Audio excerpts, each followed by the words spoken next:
जैसा कि सर्वविदित है कि लोगों ने जो है अपनी इमारतें, अपनी विधा में इमारतें कैसे बनाई हैं, ये सब विदित है।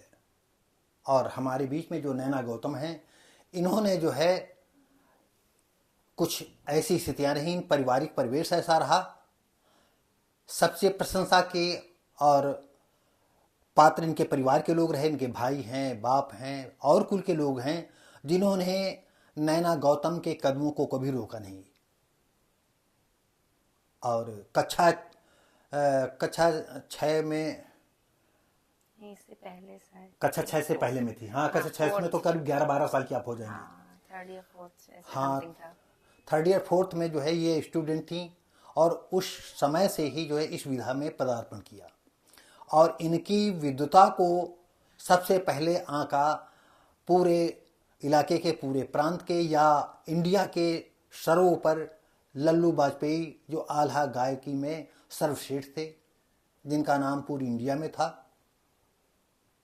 क्योंकि लल्लू वाजपेयी जो है नैना गौतम के बाबा की जो है बरसी में आया करते थे और अपना आल्हा गायन किया करते थे। आल्हा गायन सुन करके नैना गौतम के भी दिल दिमाग में ये बात पैदा हुई या उनके अंदर के जज्बात जागे कि हम आल्हा विधा क्यों ना अपनाएं। और नन्ही गुड़िया सी जो है, जब ये 6 साल की उम्र इनकी थी, तो इन्होंने आल्हा के पंक्तियां जो है कैसे याद की होंगी हमें नहीं मालूम। नैना गौतम, हम आपसे जानना चाहेंगे, जब कक्षा 6 साल की आपकी उम्र थी जी,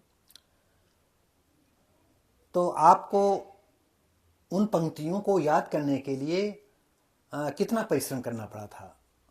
परिश्रम एक्चुअली जो पहले लगन रुचि इतनी ज्यादा थी कि ज्यादा टाइम नहीं लगता था। वैसे ही जैसे लोग पोयम याद करते हैं, वैसे ही इसी अच्छा तरह अच्छा से मैंने। अच्छा, मैं पहले जो है शुरुआत में कुछ आल्हा की पंक्तियों को याद करना जो है मतलब जरूरी था और हाँ, उनको बिल्कुल याद करती थी। बिल्कुल बिल्कुल। अच्छा,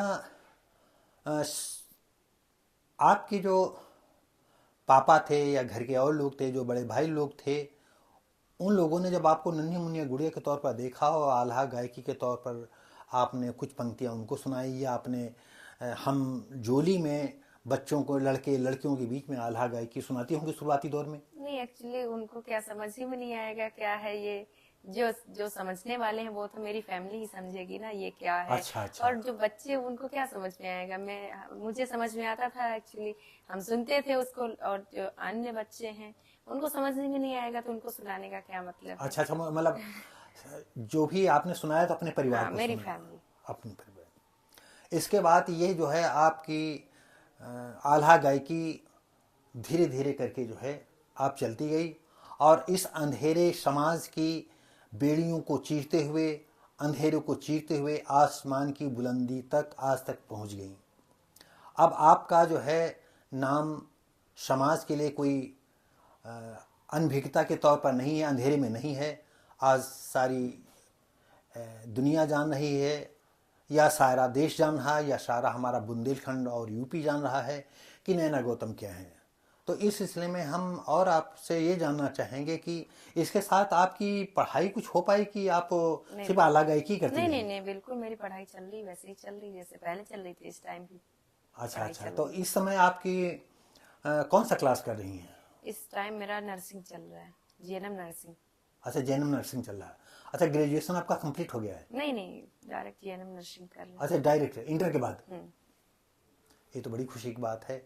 तो क्या आप आल्हा गायकी को सेकंड नंबर पर ले जाएंगी, नर्सिंग को जो है फर्स्ट नंबर पर ले जाएंगी? इस मामले में आपका क्या ख्याल है? नहीं, एक्चुअली पढ़ाई के साथ साथ मेरा दोनों को उतना ही समय है, क्योंकि पढ़ाई भी इम्पोर्टेंट है और जो चल रहा है ये तो बहुत इम्पोर्टेंट है मेरे ये तो लिए बहुत ये अच्छी भी। बात है कि आल्हा गायकी आज लोगों में कम विख्यात है या इसके सुनने वाले कम हैं। तो इस विधा से कहीं आपको डर लगता है कि मान लो हम नर्सिंग छोड़ करके इसी विधा में आ जाते हैं तो वक्त कहीं ऐसा ना हो कि जो है हम इस गायनी की क्षेत्र में, गायकी के क्षेत्र में जो है एक तरह से विलुप्त हो जाएं, या हम जितना हमें आगे बढ़ना चाहिए हम नहीं बढ़ पाएंगे? नहीं, पढ़ाई तो इम्पोर्टेंट है भी, लेकिन पढ़ाई के साथ साथ अदर एक्टिविटीज भी होना चाहिए। बिल्कुल बिल्कुल बिल्कुल सही बात है, ये आपकी सोच बहुत अच्छी बात है। तो अगर बाय द वे आपके नर्सिंग ये कंप्लीट हो जाता है, नर्सिंग कंप्लीट होने के बाद जो है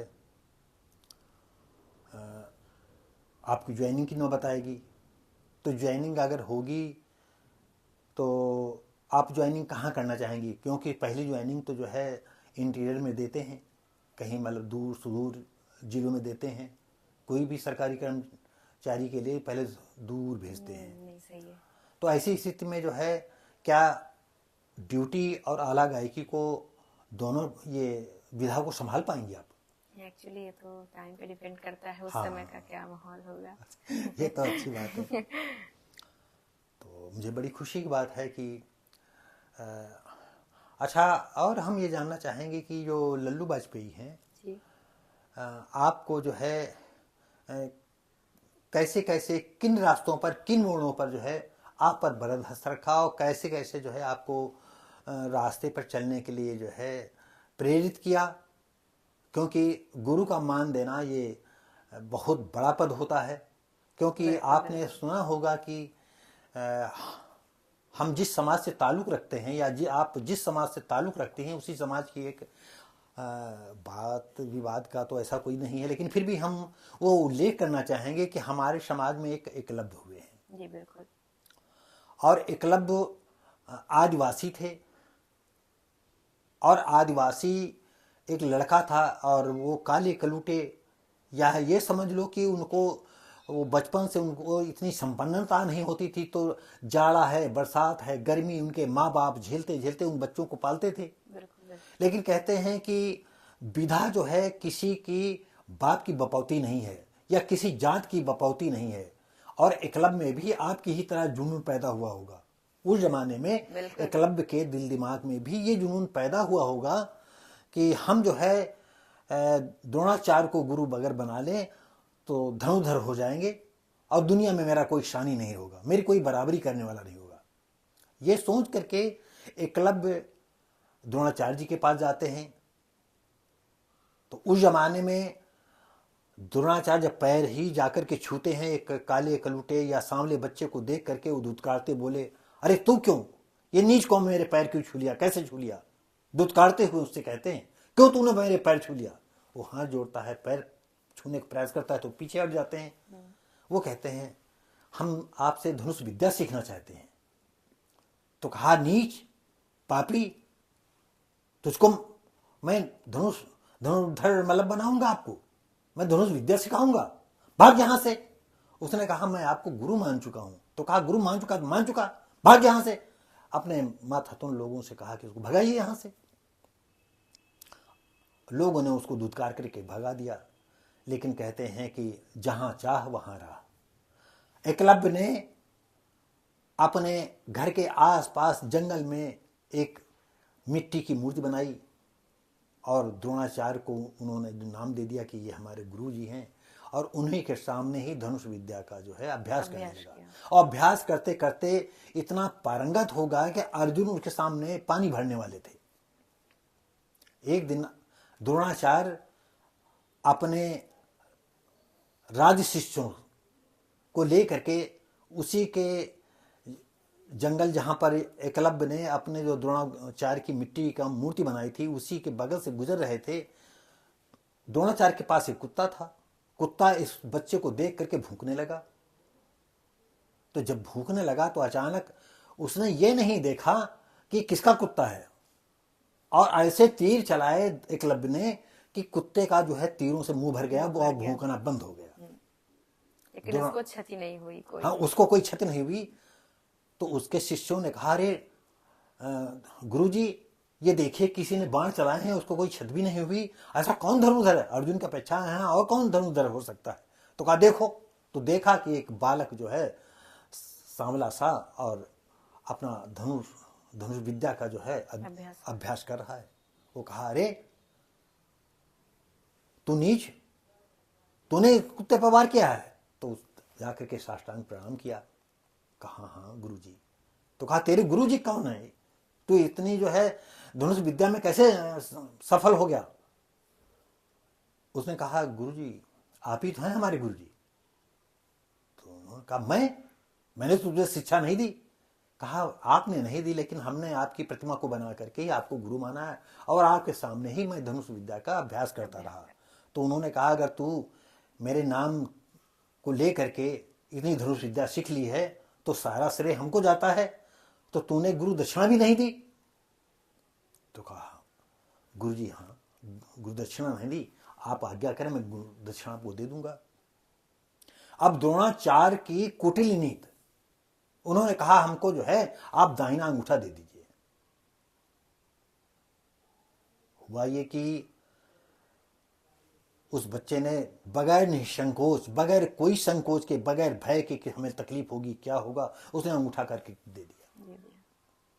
यहां हमारे समाज के लोग द्रोणाचार्य की इस कुटिल नीति को आज तक समझ नहीं पाए, लेकिन कुछ लोग इस बात को समझते हैं कि द्रोणाचार्य की कुटिल नीति थी, क्योंकि वो अर्जुन को जो ही दुनिया का सबसे सर्वश्रेष्ठ धनुर्धर बनाना चाहते थे और अंगूठा करने के बाद वो विश्व के सबसे वीर और धनुर्धर अर्जुन भी। तो ये कहानी हमने इसलिए आपके सामने बताई कि आपको किन मोड़ों पर जो है लल्लू वाजपेयी ने जो है सहयोग दिया। एक्चुअली मेरे दादाजी की बरसी में कार्यक्रम होता था, मेरे पापा जी करवाते थे, तो उस समय कैसेट और सीडी के माध्यम से मैंने आल्हा गायन सीखा और उनको अपना गुरु माना और उनके सानिध्य में मैंने कई मंच किए। उन्होंने जब उनको पता चला उन्होंने अपना मंच दिया मुझे और कई जगह कार्यक्रम में भी लेके गए जहाँ सहयोग उनको हमको मिलता रहा उनका सहयोग। तो इस वजह से मैंने उनको अपना गुरु माना और उनके सानिध्य में अपना गायन। जैसा कि आपने अभी कहा कि हम सीडी से या रेडियो से मतलब किसी भी विधा से बराबर आल्हा गायकी के सिलसिले में कैसे सुनती रहीं उनकी, मतलब कैसे आल्हा गाया जाता है। और क्या कभी आपने बचपन में आल्हा गायकी करके जो है कैसेटों में रिकॉर्ड किया अपनी आवाज़ को? नहीं, बचपन का नहीं मतलब जैसे नहीं कि हम सुने गा करके देखते हैं कि हम कैसा गा रहे हैं, कभी ऐसा हुआ आपके स्टार्टिंग का? हाँ नहीं ऐसा नहीं, मैंने ऐसा तो कुछ नहीं देखा। जो मैं सुनाते थे लोगों को हाँ हाँ बहुत अच्छा है बेटा, तो इस वजह से मनोबल बढ़ता गया। हाँ। तो इस वजह से अच्छा अगर by the way Lallu Vajpayee अगर आपको ले करके या आपके साथ मंच साझा न करते तो क्या आज आपका जितना बड़ा नाम है उतना बड़ा नाम हो पाता? अगर कोई जिनके किसी के सानिध्य में अगर हम कुछ ना कर पाते तो आज का क्या मतलब होता। और काफी हमारे सहयोगी थे, हमारे साथ में एक प्रधान जी थे धीरजी खेड़ा के, श्रवण कुमार पटेल जी, उनके भी सानिध्य में, और एक लोग हमारे मामा जी हैं गोविंद प्रसाद अम्बेडकर जी। अच्छा जी, उनके सानिध्य, और एक लोग हैं हमारे सह गायक के तौर पर हमारे चाचा श्री हैं राजेश पाल जी। ये हमारी टीम हुआ करती है। अच्छा और हमारे प्रधान जी जो हैं वो अब नहीं रहे, उनके सानिध्य इन लोगों का सहयोग मिला तब जाके हम आगे कुछ पढ़ पाए। उन लोगों ने काफी सहयोग किया, जो आज हम हैं ये इन लोगों का बहुत बड़ा योगदान है। अच्छा जैसे कि कल का प्रोग्राम मैंने आपका देखा भी और उसको मैंने रिकॉर्ड भी किया जी। तो कल के मंच पर जो है आपके परिवार के कितने लोग थे उस वाद्य मतलब संगत करने में? एक्चुअली परिवार में मेरे भैया, बड़े भैया हैं। अच्छा, बड़े भैया थे आपके? हाँ, और चाचा वगैरह कोई थे? नहीं और कोई नहीं था, सिर्फ अकेले भैया थे? हाँ भैया थे। तो क्या भैया के विषय में आप बताएंगे कि वो उन्होंने जो है ढोलक वादक कहाँ से आपने सीखा? एक्चुअली क्या पापा को रुचि थी आल्हा में, तो वो कार्यक्रम करवाते थे। अब धीरे धीरे इंटरेस्ट, जब डीएनए में जो चीज है तो अब पूरी फैमिली उसी को पसंद करती है, तो धीरे धीरे वो लोग भी इसी तरह सुनते थे। अब उन लोगों को भी अच्छा लगता था, हमसे पहले तो वही लोग सुनते थे, प्रेरणा तो हमको उन्हीं से मिली है। बहुत अच्छी बात है, उन लोगों ने सपोर्ट किया हमको, जो आज है मेरी पूरी फैमिली। अच्छा, पिताजी ने क्या आल्हा गायकी का कुछ शौक रहा है थोड़ा बहुत? ये पिताजी को आल्हा गायकी का, आल्हा गाने का शौक नहीं था, सुनने का शौक था। अच्छा आज भी वो आल्हा आप जो है सुना करते हैं? हाँ, सुनने का शौक है। तो हम अपने दर्शकों और व्यूअरों को, नन्हे मुन्ने बच्चों को ये बताना चाहेंगे कि आप जिनसे हमारा वार्तालाप चल रहा है, जिनसे हमारा साक्षात्कार चल रहा है, हम पुनः बताना चाहेंगे कि ये उन्नाव जिले की गौरवमयी नैना गौतम जी हैं, जिनका पूरे देश में नाम है और लोग बहुत ही श्रद्धा भाव से इनका नाम लेते हैं, क्योंकि जो गायकी, जो आल्हा गायकी आज लोगों के बीच में धूलधरित हो रही है या गुम हो रही है, अंधेरे में चली जा रही है, उस अंधेरे से खींच करके रोशनी की तरफ जो है नैना गौतम ला रही हैं। और इस विधा को पुनः जिंदा करने के लिए हम नैना गौतम को दिल से, अपने लोगों से, अपने परिचितों की तरफ से बहुत बहुत प्यार और स्नेह देंगे कि और भविष्य में और भी ऊंचाई को छुएं। हम इसके साथ ही और थोड़ा सा ये जानना चाहेंगे कि क्या आल्हा गायकी की अपेक्षा और भी किसी विधा में आपको गायन शैली में रुचि है? गायन शैली जो हो गया लोकगीत, ये भी मंच हम करते हैं। अच्छा अच्छा, लोकगीत करती जी हैं। हाँ। अच्छा अच्छा जी हाँ। अच्छा, जैसे कि दलित समाज में डॉक्टर बाबा साहब अम्बेडकर को जो है अपना अग्रणी मानते हैं और अपना जो है एक तरह से उनको भगवान के तौर मानते हैं, तो क्या बाबा साहब के विषय में आपकी क्या विचारधारा है? विचारधारा आज जो कुछ भी है ये उन्हीं की देन है, जो आज हम लोग मंच पे महिलाओं को और दलित समाज के लोगों को ये इतना जो सम्मान समाज में पहले ही बहुत ही हीन दृष्टि से देखा जाता था, उस परिस्थितियों को चेंज करने का जिस तरीके से जो बाबा साहब इस संविधान में हम लोगों को अधिकार दिए, ये उन्हीं की बदौलत जो कुछ भी है ये सब बाबा साहब की ही देन है।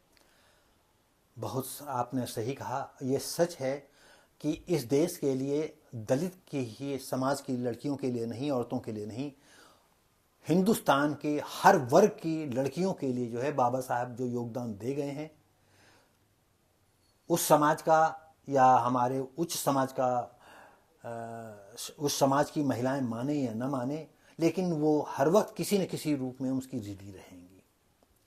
बहुत बहुत धन्यवाद नैना जी, आपने जो है हमारे घर आकर के मुझे अपना जो है अपने विचारों को व्यक्त किया, और हमारी इसी के साथ अपने अपने परिवार की तरफ से, अपने लोगों की तरफ से आपको धन्यवाद है कि आप आकाश की ऊंचाइयों को छुएं। Thank you so much. यह प्रसंग शिव पुराण से लिया गया है। आइए आपको भस्मासुर संवाद से जोड़ने का प्रयास करते हैं। शीरध्वज नाम का एक राजा हुआ करता था। उसने जब मैया गौरा को देखा तो मोहित हो गया और मैया गौरा को पाने के लिए तपस्या करने लगा। लेकिन जो को जह के मेहरिया ताकि वो मारा जाएगी, मारा नहीं मारी डाला जाए। और कैसे मारागा? देवताओं ने मिलकर कैसे षड्यंत्र रचा, लेखक कैसे दर्शा रहा है, ये हम नहीं, ये आल्हा बता रहा है। सुनिएगा कि अरे लगी समाधि भू